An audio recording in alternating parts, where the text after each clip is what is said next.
இப்போ புதுசா ஒரு பிரச்சனை கிளம்பி இருக்கு. என்ன தெரியுமா?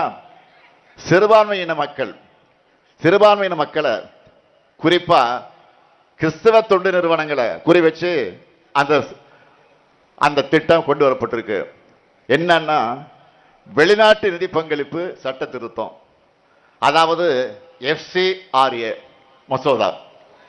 இதுக்காகவும் தமிழ்நாட்டில் இந்த ஸ்டாலின் தான் முதல் குரல் கொடுத்திருக்கிறேன்.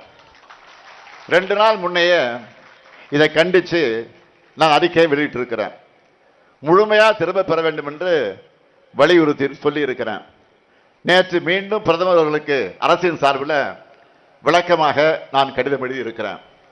இந்த சட்ட திருத்தத்தால் இந்தியா முழுக்க கிறிஸ்தவ சமுதாய மக்கள் கொதிச்சு போயிருக்காங்க. சான்றுகளை சமர்ப்பிப்பதில் சிறிய தாமதம் உள்ளிட்ட பிற காரணங்களை சுட்டிக்காட்டி ஒரு அமைப்போட அங்கீகாரத்தை ரத்து பண்ணி அவங்க கிட்ட இருக்கக்கூடிய நிதியையும் சொத்தையும் பறிச்சிக்க இந்த கொடுங்கோ சட்டம் வழிவகுக்கப்படுகிறது. சொத்துனா மக்களுக்கு சேவையாற்றுகிற மருத்துவமனைகள், பள்ளிக்கூடங்கள், விடுதிகள் இவைதான்.